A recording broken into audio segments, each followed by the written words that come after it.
Hello everybody, it's John Pollock alongside Jimmy Corderas. This coming Sunday, the WWE presents Battleground from Tampa, Florida. And contrary to popular belief, Jimmy, it's not only available on the WWE Network, you can also get it on pay-per-view if you live in any other country but the United States. But Canadians wouldn't know that. No, absolutely not. We get pay-per-view still and have to pay premium price. There you go. So no, we're just being embezzled here, essentially. Let's chat about the show. The main event, pretty much the dress rehearsal for SummerSlam, as I would like to call it, as John Cena does a tune-up match with Roman Reigns, Kane, and Randy Orton. And, I mean, the advertising is out. They're already running promos for SummerSlam.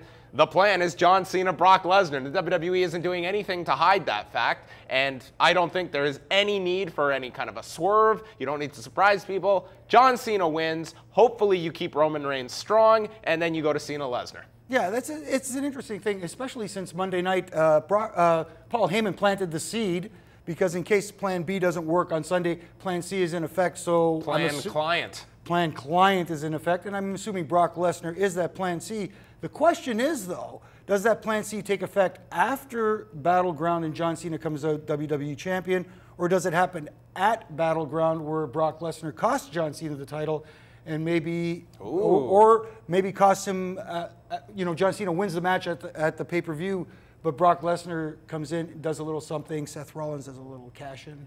Could very well. Jimmy Corderas getting very creative here when it comes to the main event. I personally hope that John Cena just wins the match and it's a title, him and Lesnar at SummerSlam. Simple, to the point, and I think it's a match people will get up for at SummerSlam the following month. But also on this show, we are going to see the first singles match with Seth Rollins and Dean Ambrose. I think this program has largely been tremendous from both men, especially Dean Ambrose, who I think they have something so special with this character. I hope they realize how special this guy could be, and I think he could be a very effective babyface as he is showing, and an even more effective heel down the road. Yeah, absolutely. It's his uniqueness, not only on the microphone, but also in the ring. He is different from everybody else, and we say that about a guy like Bray Wyatt, but Dean Ambrose is completely off the radar when it comes to style in the ring and on the microphone. And this program has been fantastic. You know what? I'm going to go backtrack a little bit and go back on what I said about Seth Rollins cashing in on Sunday. I don't want to see that happen. I would like to see Seth Rollins go the entire year, because he has a year to cash in that Money in the Bank, and have Dean Ambrose screw him over for the entire year, and the time limit runs out, he never gets a chance to cash it in. Yeah, I really hope that this program continues. I think it is very fresh, even with this first match. I think you could extend this for a number of months at this point between these two.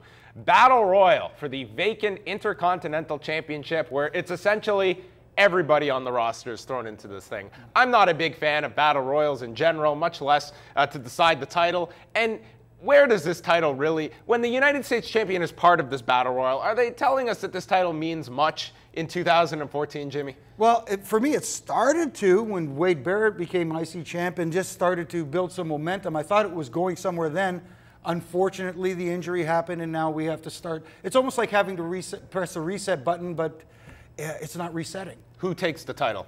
I guess Cesaro would be the favorite, but I would have kind of liked to have seen Rusev come into this match, even though he's probably Jack Swagger at the pay-per-view, but I would like to see him take it. I believe they put the title on Bo Dallas. That is my pick for the Battle Royal. Let's quickly discuss Rusev, because he's taking on Jack Swagger. I can guarantee you, when this match was put together, this was just to be Rusev's latest squash match. Just beat Jack Swagger.